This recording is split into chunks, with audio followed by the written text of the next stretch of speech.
the intro music. Yeah! Woo! Welcome back, Star Trek Fleeking Man. I wanted to take today to talk about one of our new officers that just came out this month. That obviously being Tuvok, who you can see right here behind me. And what I wanted to do is, really kind of cut to it because as an officer, I think you can kind of see the niche usability. So I want to cover him briefly. This is not going to be the longest video, but we will go over everything he does exactly because hopefully most of you have gotten him free to play so far this month. You're able to get him free to play this month if you're doing all the SMS events, you're doing your battle pass and everything. So, well, let's just cover him. And I think that for a lot of you free to play players, you're going to take a pretty nice interest in him if you're getting in this month. Now, we don't know what future sourcing is, so I'm not going to bother covering that. But let's start going over his abilities and why he's niche useful, but that can be a good thing. So he has no captain's ability. He is only officer and below deck. He's another one of the combo officers that we've had that are, having these two runs instead of being captains, which I guess no particular issue with. Increases the amount of artifact tokens gained from formation armada. Now, does that have value? Honestly, yes, because for those that don't know, there are specific artifacts that drop from specific formation armadas. So you're not going to get the same ones depending on what you're going after. Meaning that what happens, and this was happening on one of my servers the other night, is you're going to have where maybe you as an alliance, you're going to go out and say, well, I want to focus on getting this artifact, so we're going to go run this armada. And I think that's kind of like become pretty common for a lot of alliances out there. I don't know if it is for yours. For those who aren't aware, there actually was a chart that we put out. It needs, I think, a little bit of updating. So follow up on me. We'll update it here in the Discord. If you haven't joined the Discord yet, of course, comment section down below, join the Discord so that you can get all this cool stuff, or ask me on the Facebook page and I will gladly give it there. So as you can see, there are specific artifacts to specific armada. So with that in mind, you might then choose to say, well, I want to go after this one because I'm focusing on getting this particular artifact. So in that instance, yes, because there are going to be times where maybe as a level 53 player or 58 player, you want an artifact that's spawning in a level 40 armada. And that means you're going to have to go take those on. So it does have value, but it's so niche. I think most people aren't going to really take advantage of it, except for those who are hyper focused on arcs and hyper focused on their content. So not really for the average player, but the logical logistics actually is a fantastic ability, even though it's only for the USS Voyager. Now, one of the biggest problems with the Voyager coming out has just been the fact that it has such a small cargo size. And they offset that a little bit by changing the refinery cost, which we do still really appreciate it. Hopefully y'all agree, but I really appreciate the lowered cost of the refinery. Felt like that was a significant improvement from really all avenues. I think you had to make improvements to that for people to really accept it. And you needed to find a boost to the cargo anyway, though. I still think with the changes made, you still want to have that cargo boost. So here's my tier 5 Voyager. Now, many of you free to play unlocking it are going to have much, much smaller cargo sizes. We've covered that in the video specifically for Voyager, but I've got him below decks right now. I want you to see my mining level. Cargo capacity currently as a flat tier 5.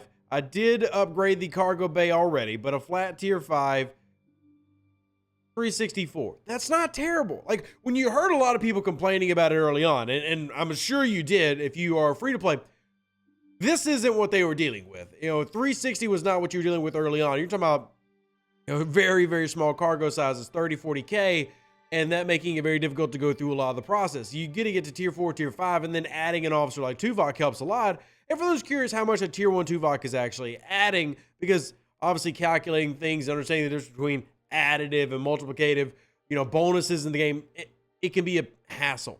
But you see a real translating 50,000 cargo space for me. And that's just adding in. Keep in mind that he's adding on top of what I currently have as a cargo run.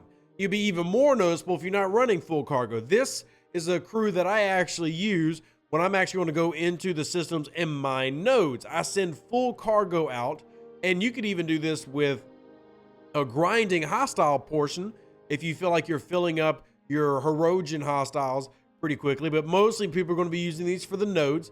And I get a pretty nice significant bonus. Already adding to my 2 of 11, already adding to my 4 of 11, and then already adding to my stun. So getting that bonus in really helps, and you're going to find that be, in my opinion, even though it's niche, quite usable and quite valuable. I'm actually going to send this out right now, and we'll see what we can find while we're there. Well, I'll see what I can find. I don't expect y'all to stay that long, but I appreciate you being here. So let's go back to Tuvok real quick and discuss where his numbers actually get up to.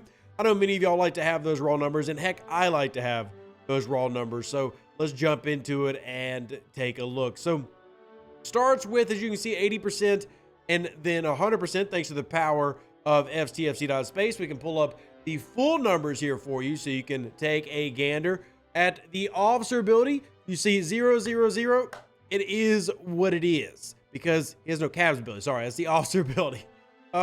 The officer ability is ensign, 80, lieutenant, 100, 150, 160, then 200. And for the logical logistics, for those curious what that one is, that one goes 100, 150, 220, 300, and then 400. I guess I should put it on the screen because, well, it's not necessarily that difficult to remember, but just so that we have it, I include the captain's ability by accident, so we'll swap that out for you real quick, and I'm going to put it on the screen right now. I'm going to put it over Tuvok's head. Bam! All right, so the power of editing. Instead of just editing the video, I'll just do it live while I'm doing it. So here you have it, 100, 150, 220, 300, 400. Again, I think this is, even though very, very niche, like it's specific to running on the Voyager, I think that actually makes it very valuable. The Voyager is something that is long-term going to be one of your better specialty ships. A positive of these new ships coming out, the Talios, the Defiant, the Voyager, the ones I'm specifically talking about, is the longevity between them. You know, this is for a lot of players in the game today going to be their best hostile grinding ship at a higher level for just pure hostile grinding or adding to anyway. Now that doesn't mean I would choose it above a Pylum or a Coronar because things like rep grinding and everything.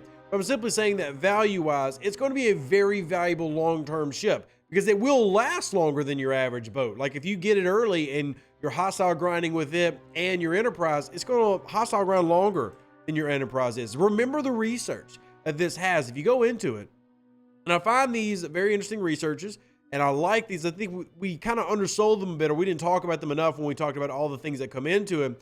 But you look at Voyager Tactics, having its 12 different levels of how it increases damage versus hostiles. I mean, obviously you can't do these all at the beginning. There's level locks to the research tiers, but that is pretty significant into what it can do for you as a player in the longevity of the game. The Talios we've seen get up to over 200 million strength and is a late game PvP ship. Now, is it the strongest ship in the game? No, and none of them will be. Like, they're never going to be better than their faction ship counterparts at each given level, but it gives you more and another option. And for a lot of you players that are going to be out there grinding rep and grinding hostiles for a long time, especially since so many players now entering into the 40 space, this is a pretty big deal. And again, to do all this, you need to go through the Voyager loop. And to make the Voyager long lasting, you're going to have to mine. And that's again where Tuvok comes in to play a role in those different runs. You see, I'm currently mining a rare node. We already did a regular node, and I'll go ahead and clear out a lot of these regular nodes because honestly, that's the level of importance this is added to the current set of the game.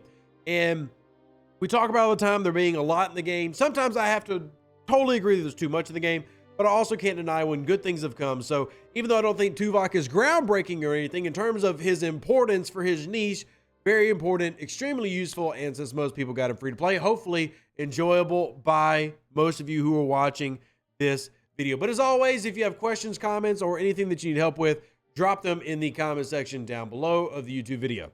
Live long and plunder, Space Cowboys. Deuces, that's me. Catch you on the next exciting Star Trek Fleet Command video, which is every day on this channel.